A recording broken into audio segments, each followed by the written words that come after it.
We have this term in neuroscience and neurology that we use where we say neurons that fire together, wire together, meaning that the more you have the same behavior, the more you are likely to experience that behavior or that set of circumstances or outputs in the future. We are immediately spun up with this 24-hour news cycle of stress, stress, stress. Get rid of all. When you wake up, don't look at your phone, don't look at the news, don't check email, get outside. You're taking control of your day. This is full of intentionality and you are in the driver's seat rather than reacting. There are measurable, physical, structural changes that take place in your brain when you do these things. Just like investments or business, habits compound. If you think about what does that look like 6 months from now, 5 years from now, 10 years from now, you will be in two very different places if you're operating at full capacity.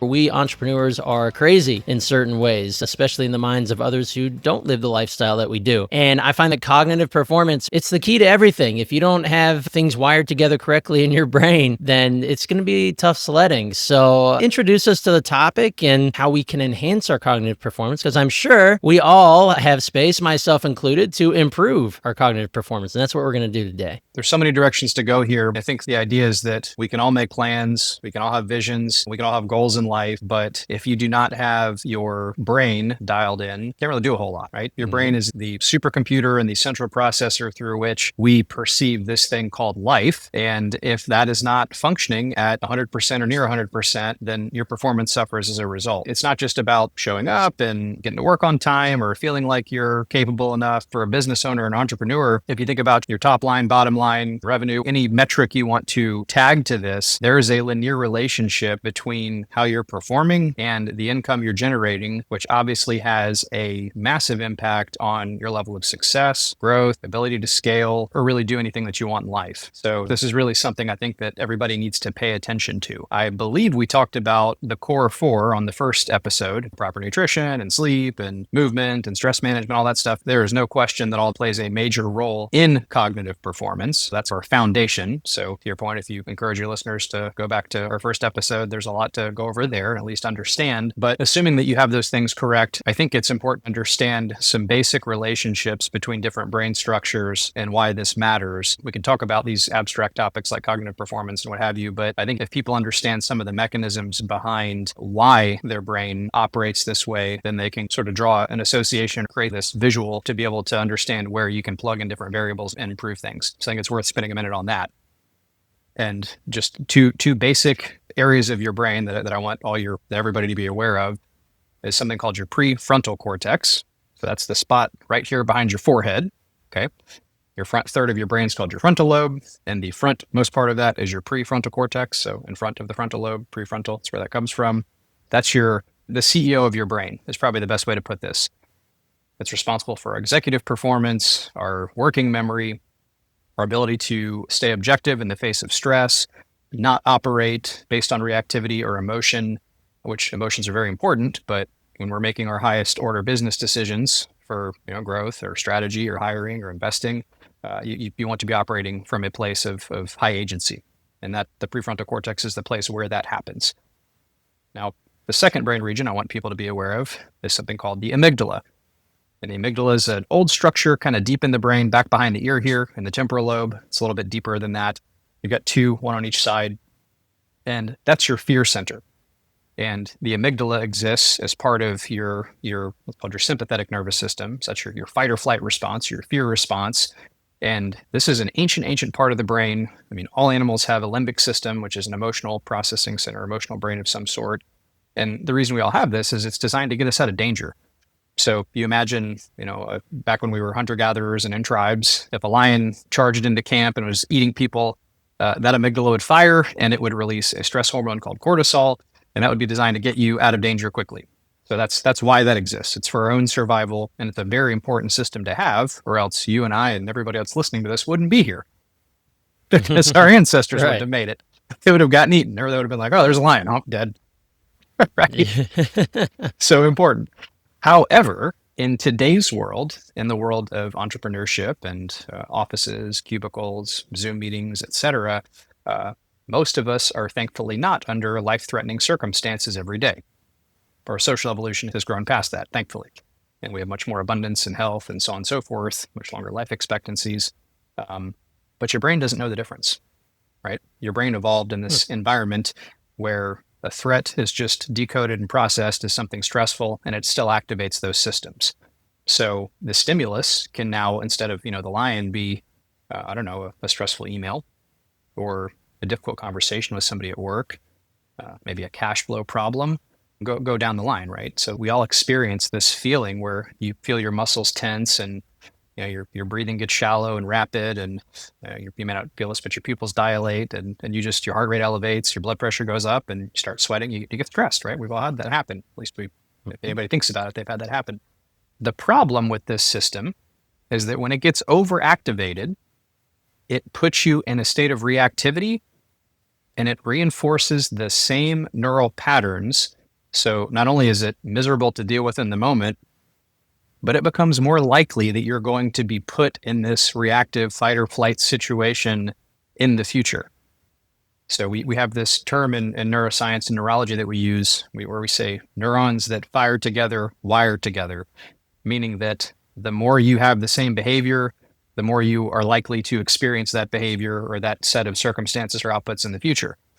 So the more reactive you end up, and the more paralyzed and fear-based and stressed you are in the moment, the more likely that is to happen in the future, which is not what we want. So that's the bad news. The further bad news is, as you are in that more reactive state, more likely to be in that fear-based mode in the future, your connections to the prefrontal cortex are actually withering.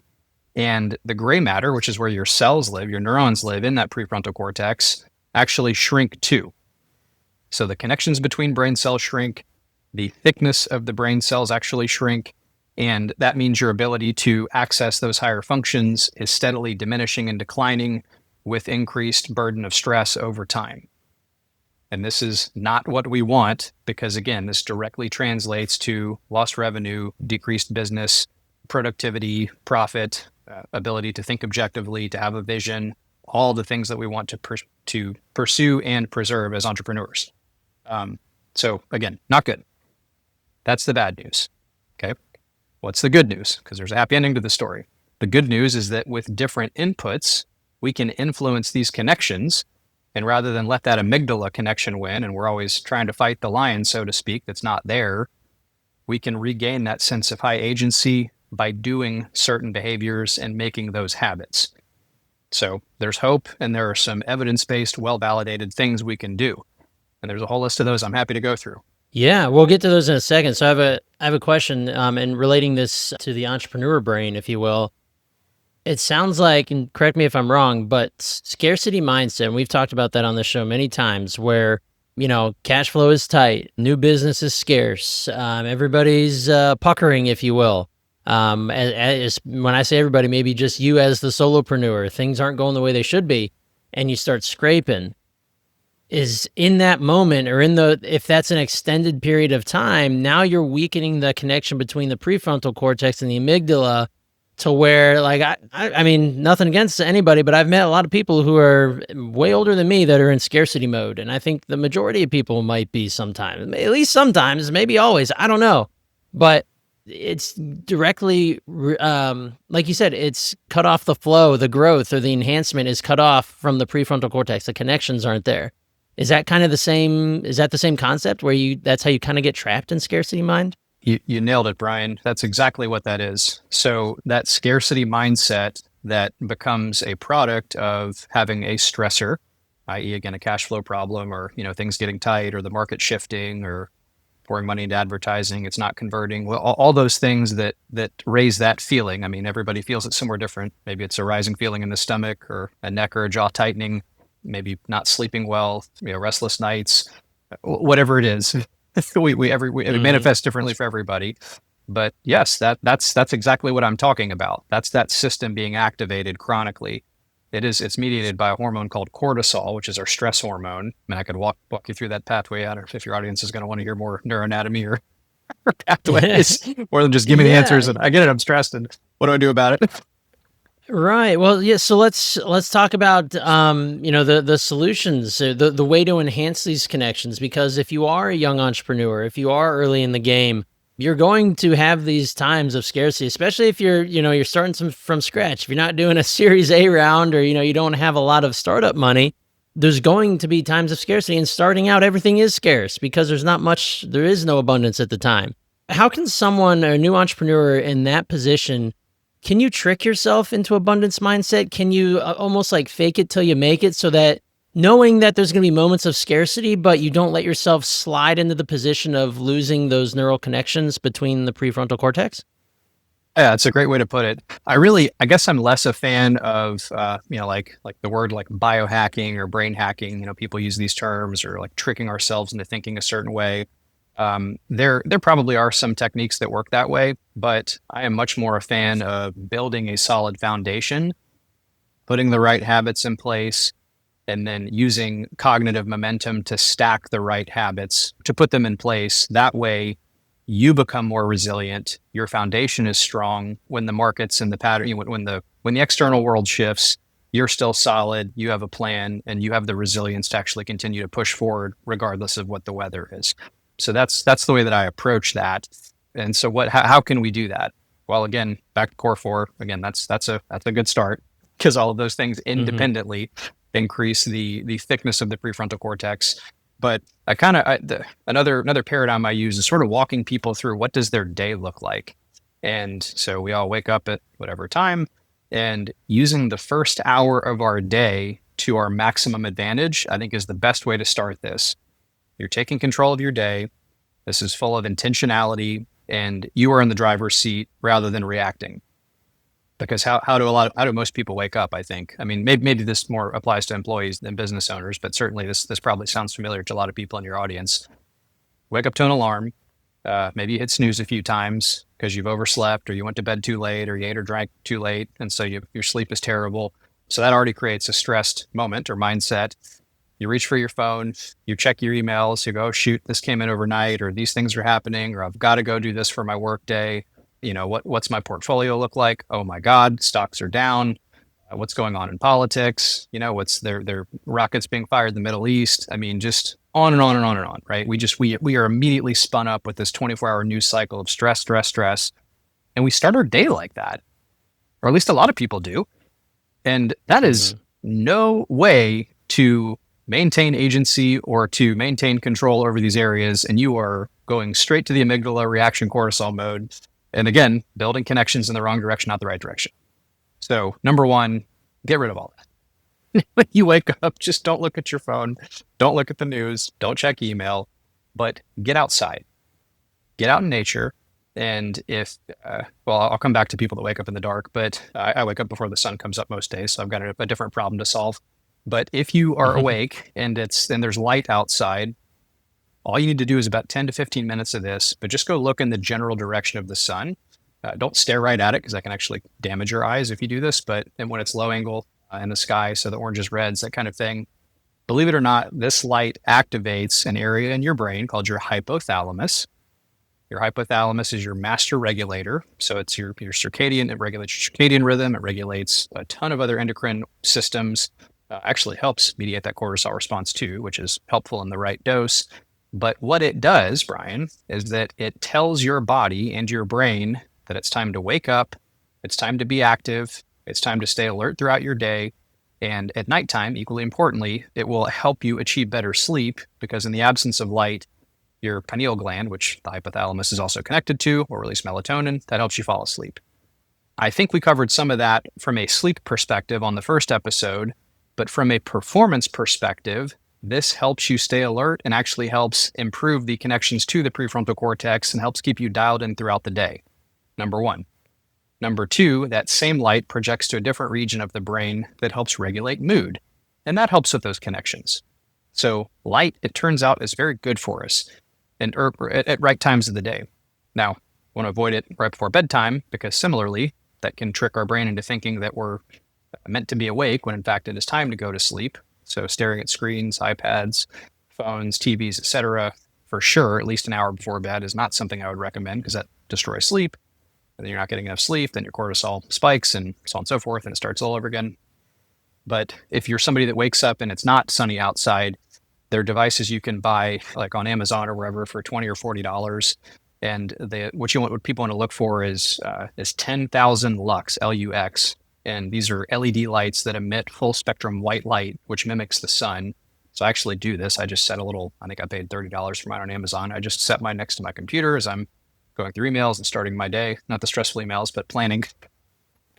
I do take doses of my own medicine, but I make sure that I get between 15 and 30 minutes of that light. That's what the data shows for that particular application. Again, if it's sunlight, 15 minutes, probably all you need.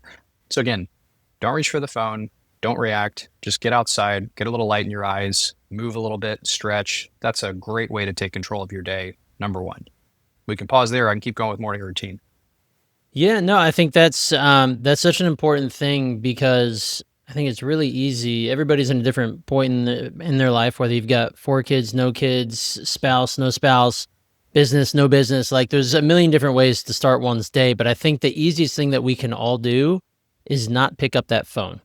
I haven't gotten to this point where I haven't left my phone in a different room or turned it off and left it downstairs type of thing because I just haven't bought an alarm clock. But I think I've tried to, in the last year, I've tried to get better about not opening my email until I'm physically at my desk ready to start my work day. Because I would used to get up and the first thing I do is go to the phone and then I'd either see what the weather's like today or then I'd go to my email. It's like I couldn't resist opening my Gmail app because as a business owner, it's like, okay, who needs me today?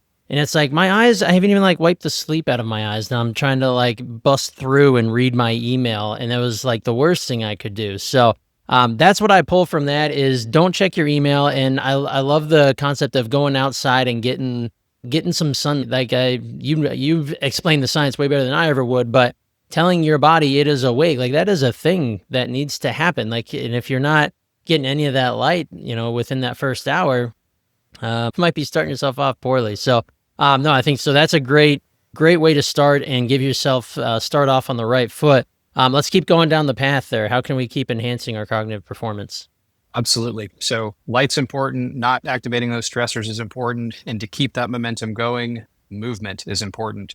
And again, this can look any number of ways for any number of people. As you said, obviously everyone's on their own schedule between getting kids to school or what time you have to be at the office or not. You work from home, all different considerations. But moving in any way, ideally, this would look like some sort of dedicated exercise. Again, whether that's, in my opinion, everybody should be on a strength training program, a cardiovascular endurance program, and probably sprinkle in some high intensity work too, if that's within everybody's capability.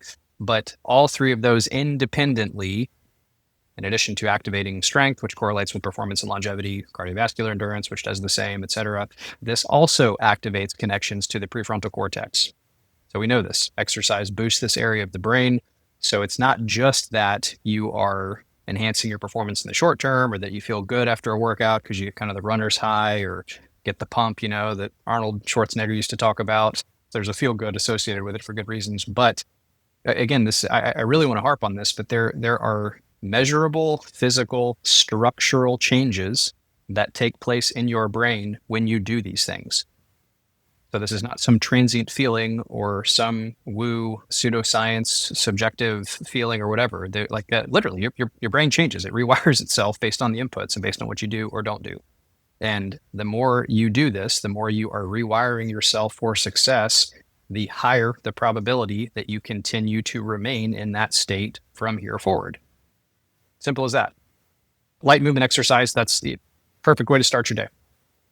Yeah. Well, and I don't know if this is physically true, but the brain is like a muscle, right? You can work on it just like you would on your biceps or your lats or your quads or whatever. You can work on your brain, like you said, rewiring it. And it just takes the self-discipline and the self-motivation to consistently stay with the piece of advice that you're sharing with us today and doing little bit by little bit and adding on. You have the compound effect, right? I think it sounds to me, the same is true when rewiring your brain and adjusting your mindset. That's absolutely correct. The brain structurally is different from muscle in terms of how it's made up molecularly. But that's a great analogy though, because your brain is trainable like a muscle in the sense that the more you put it through a certain behavior, the more it will change in response to that behavior. Again, it's a processor, so it will rewire itself around the input to then give you a certain output. So yes, the more you do something again, the more likely you will be to do that thing again in the future. And again, Brien, this doesn't take that much time. I think there's a statistic out there that it takes 66 days on average to develop a new habit or something like that. that's not necessarily true. And the more quickly you advance these behaviors and the more likely you are, well, the more quickly you advance them and the more diligent you are about them and the more you can stack habits, as I said, to stick with something, then add something on top of it and gain this momentum, the more quickly they show up. And before you know it, it's a habit within a week or two rather than, 2 or 3 months. So it's really easy stuff. Yeah, and that cognitive performance doesn't seem difficult in a way. It just, you need proper guidance, and I think it's needs to be, things are pretty simple, right? Like get your sleep, be moving. There's a couple of tidbits and quote unquote hacks here and there that we may not have known that we've already learned from you today. But what is out there in the ether, whether it's on social media or in media in general, about cognitive performance that you don't agree with or that you feel is like over the top, or that our audience should be looking out for and be like, that's BS right there? Is there anything like that floating out there in the cognitive performance world right now?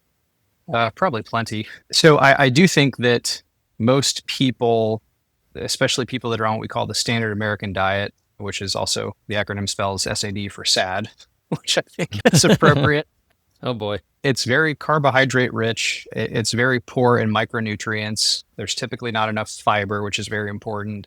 And protein's kind of hit or miss. And then there's probably too many saturated fats, not enough healthy fats. So nutrition's very important. But the reason I bring all that up is that nutrition's key to appropriate physical and mental health, and therefore cognitive performance.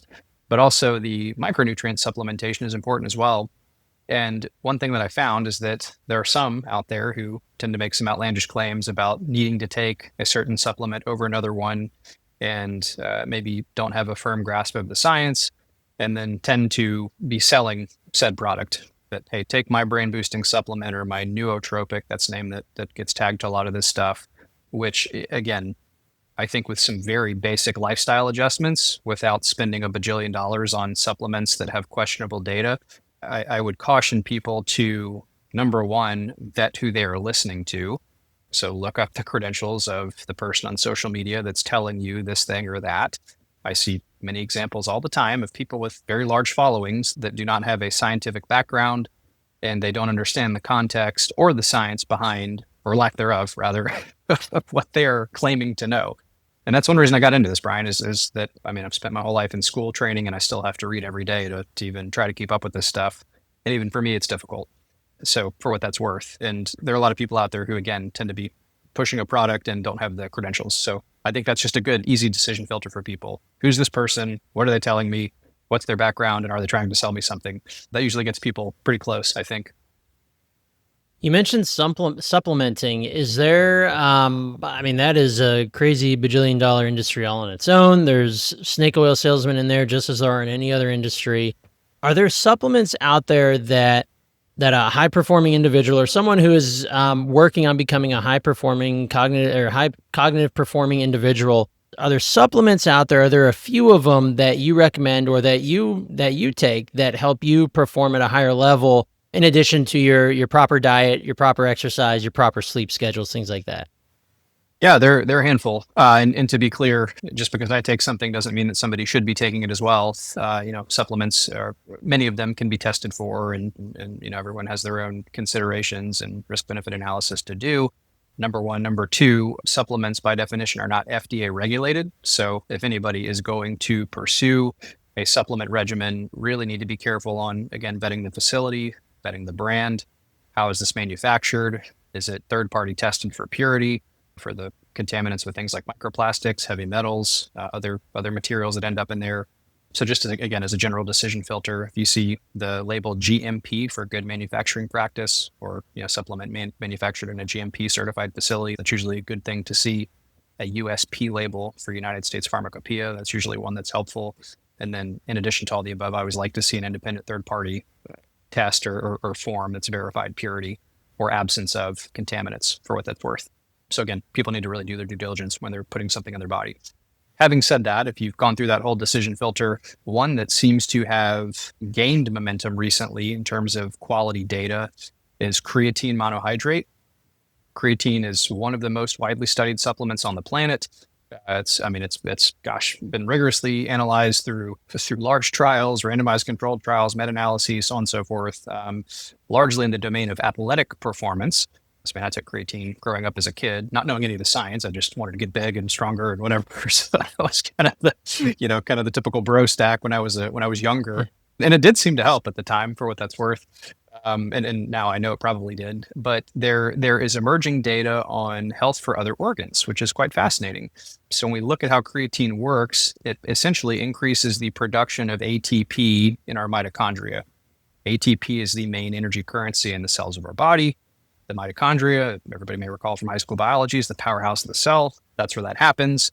And creatine basically helps with that process. It's the simplest way I can put it without putting everyone to sleep, going through the mechanism. Now, it used to be thought that creatine couldn't get into the brain or maybe couldn't penetrate other organs. But when you get to a high enough dose, it actually can. And so there's a transporter that allows creatine to get into the brain. It's called CRT, or the creatine transporter. And the reason this is important is we have this anatomic feature of our brain called the blood-brain barrier. And that's designed to keep bad stuff out and allow things that we need in our brain to get there. And creatine has a way in, but only when it's at a high enough level in the bloodstream or you take a high enough dose. The general recommendation as a daily dose for people for a long time has been somewhere in the 5 grams per day range. But if you bump that up to 10 grams per day, there do seem to be some cognitive performance benefits to it. And that's the dose I've been on now for the better part of the last 6 to 8 months. And I mean, again, I'm an N of 1 here. This is totally not scientific, although there are data that back this up. I do feel that I'm sharper having done this. I split my dose up into twice a day. So I take 5 grams in the morning, 5 grams at night. To my knowledge, there's not necessarily data that means that's better or worse. I just think that some exercise performance throughout the day and then some reparative recovery functions at night seem to be helpful. But I can't back that up mechanistically. That's just my conjecture. And it's funny you mentioned that, because I just sent a message to my endocrinologist as a type 1 diabetic, checking if creatine is an okay supplement for me to take, because I've been reading up on it and hearing some of the stuff you just reported here. What kind of makes creatine like the hot thing? Is it a fad, or is it just there's been so much data that's been being compiled and now it's being shared? What is it about specifically creatine, but any other supplements that kind of end up like this? Yeah, so I think it is more the latter, in that there's just more, there's better data rather than it being a fad. I mean, it's been around a long time, so this is not a new molecule by any means. I remember in high school, everybody was using it. Yep. Yeah. Again, back to the lifting bros and all that stuff, right? Yeah. No, so just better data on higher doses that seem safer. I mean, there are doses of 20 grams and beyond a day in my world for things like recovery from traumatic brain injuries, for helping with neuroinflammation. Again, at this point, unclear how long that is safe for duration or even for sleep deprivation. So there's studies where if people don't get a good night's sleep, or maybe you're jet lagged, if you're taking a trip to Europe or wherever, you wake up the next day, you're tired. If you slug down 20 grams of creatine, it actually helps with your performance, which is interesting. What? When you consider the implications of being sleep deprived and the effects it has on the brain in terms of your general performance. So what does it do, especially once it crosses that blood-brain barrier? Is that more of just being awake, being sharper? Like, can people use it as a way? Yeah, like you can't be dodging your sleep. Like you can't look at this as like pounding 3, 5-hour energies, right? That's not the Correct. Right thing to do. Correct. No, yeah, I would not look at it that way at all. I would look at it as something to use sparingly as a tool if you just so happen to be in a situation where you didn't sleep well and you need to perform, and this is something you can just add on. I mean, if you're on it daily, you could up your dose for a day or two and try to get over that hump. I think that's reasonable. The data seems to suggest that's reasonable. But so the way I would think about it, your brain utilizes 20% of your body's total energy supply, right? So it's a fifth of all your body's energy, and it takes up 2% of your body's mass. So this is a very energy intensive organ, much more so than any other organ in the body besides maybe your kidney. And I mean, your kidney's obviously not thinking for you, right? I mean, Right. Anybody that tells you that, please don't listen to them. It's just being your body's dishwasher. That's all. Correct. Kidney's amazing, but the brain, I would argue, is a little more special. Turns out you can live without kidneys, can't live without a brain. At least not in today's world. So the reason I say that, Brien, is that your brain has this massive energy demand, and you are allowing it to. You're giving it more substrate to generate more energy in the absence of everything else that it's required, i.e., sleep and nutrition, so on and so forth. So that's one. I know you asked about other supplements. Honestly, caffeine has a ton of data. This is another one of my favorites when appropriately dosed. So at the right time and the right formula and with the right timing, I guess. So whether you're a green tea person or a coffee person seems to not matter as much.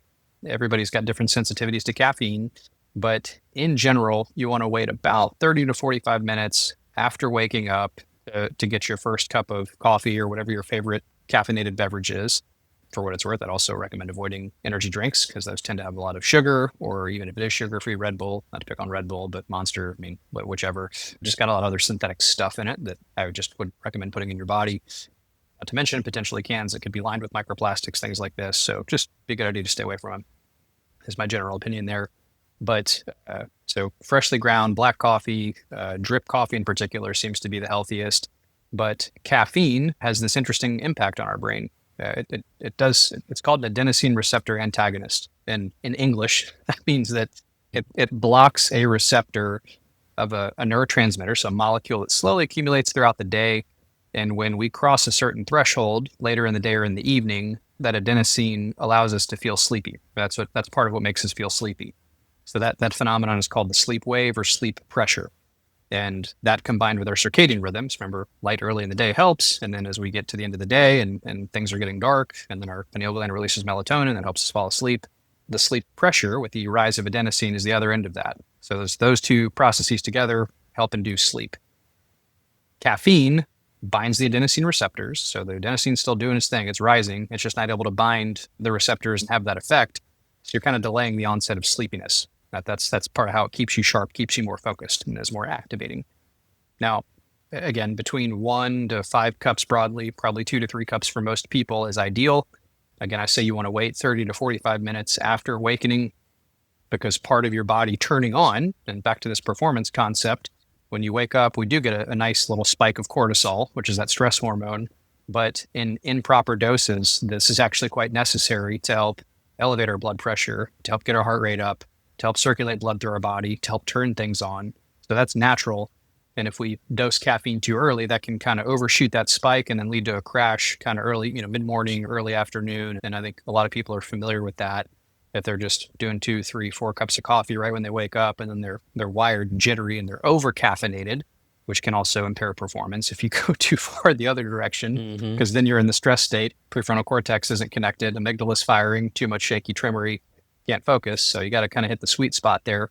So whatever that is for everybody, 1, 2 cups, pick your dose there, and then making sure that you're not dosing caffeine too late. So caffeine has a very long half-life, meaning that it hangs around in the bloodstream for about 10 hours after your last cup. 12 to 2 p.m. is probably the cutoff for most people, depending on your bedtime. Because, for example, if you were to take a shot of espresso with dinner, which I know my wife and I love to go to Italy, and that's part of the Italian culture, have your affogato or have your post-drink espresso. That is like one of the worst things you could do for sleep and therefore your performance. You're just slugging down 60 or 80 or 100 milligrams of caffeine right before you go to bed, which ruins your sleep architecture and, again, makes you more stressed, and you start that cycle all over, which is terrible for performance. So would recommend, again, just stopping it at about 2 p.m. and using it appropriately. But again, it can be highly effective to just sharpen up and again, elevate your cognitive performance along with creatine. Yeah, totally different mechanisms. Yeah. Okay. Very cool. And then real quick, I almost forgot, does creatine naturally occur in certain foods or drinks or liquids? What does that look like in terms of naturally occurring, or is it naturally occur a little bit, but supplementation helps because you could always use more of it? Yep, sure does. So we naturally have a supply and a store of creatine in our bodies. So you do manufacture it. You do ingest it in your diet. So red meat is the single biggest source. But to get to doses that are therapeutic at these levels of 5 grams, 10 grams a day, or even 20 again short term, if you really need the sleep deprived boost, you'd have to eat an obscene amount of steak would not even be realistic or digestible. So 64-ounce porterhouse. There you go. I don't even know if that would cut it. I mean, it would. Wow. It's like pounds of meat to get there. So not recommended. I don't even think Joey Chestnut could do that. No. That would substantially elevate your risk for cardiovascular disease from the saturated fat content. So would not recommend doing this. As a side note, this is like analogous to resveratrol. So there was a study that came out in the, I want to say it was the 90s, early 2000s or 90s, I think it was 90s, but that looked at this compound resveratrol that got people excited about red wine being good for you. And there's so much wrong with these studies, number one. But number two, to even get a therapeutic dose of resveratrol and red wine, you'd have to drink like 500 glasses a day or something. It's like not recommended, to be clear. Number one, like expensive. Right. Number two, totally not feasible. Number three, would probably kill you. Number four, insufficient quantity of resveratrol. Creatine, kind of the same way with red meat. Yeah. All right.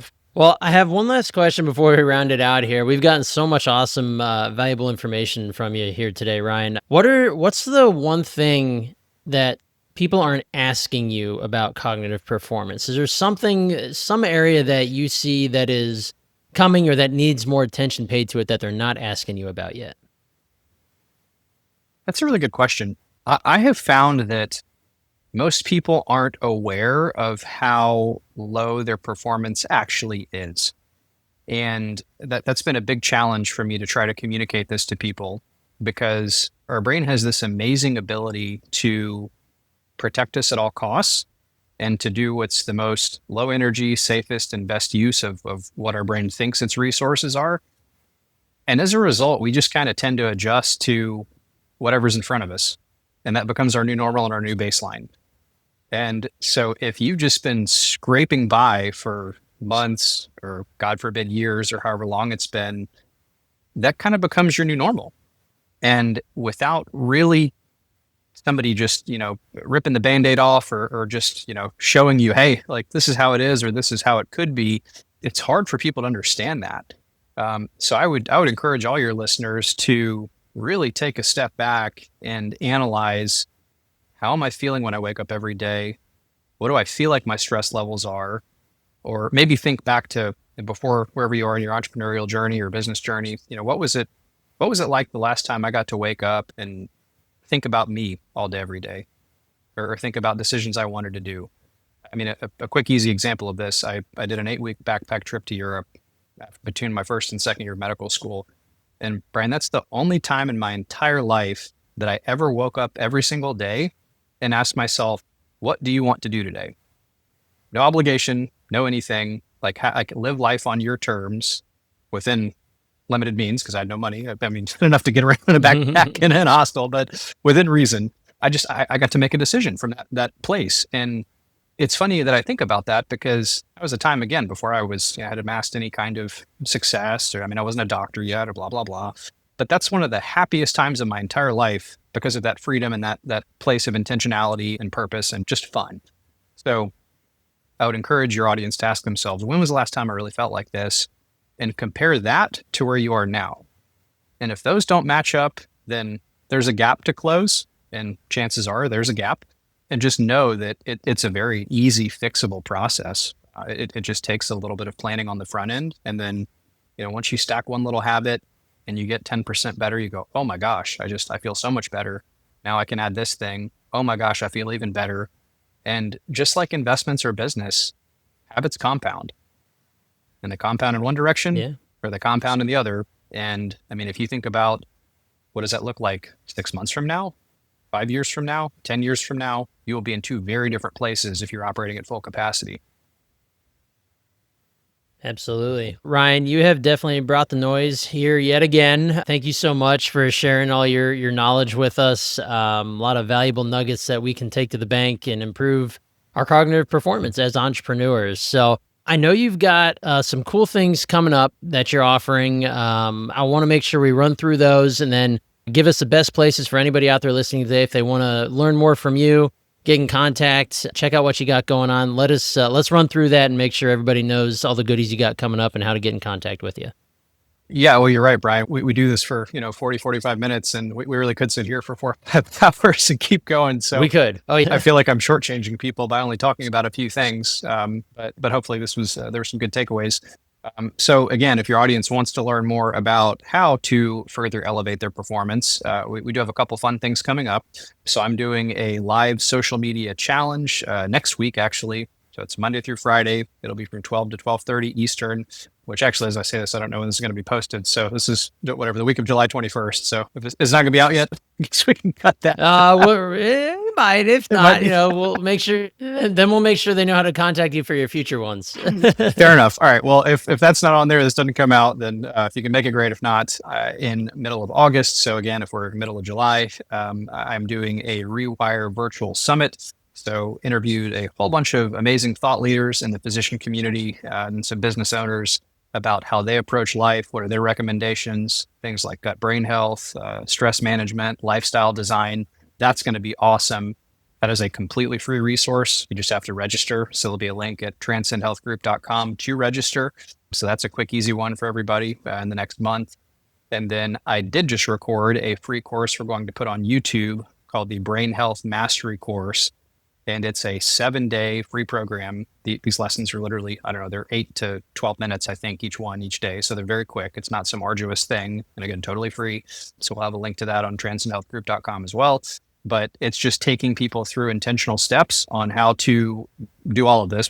Create your morning routine? How do you get through your work day?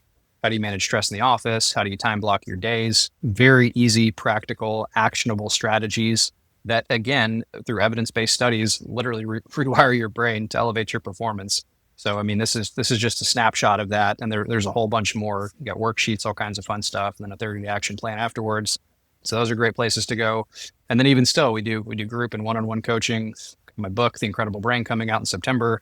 So got a lot of fun stuff coming up for people. Yeah, all sorts of stuff. And what were those social media handles in case people want to go give you a follow? Yes, so these are all available at transcendhealthgroup.com as well. But at Dr. Ryan Williamson, that's at dr. Ryan Williamson is my personal handle. And then at Transcend Health Group is the other. And then you can find me on LinkedIn too. If you just Google my name, I should come up as well. If you want to follow there, we post some fun stuff on LinkedIn.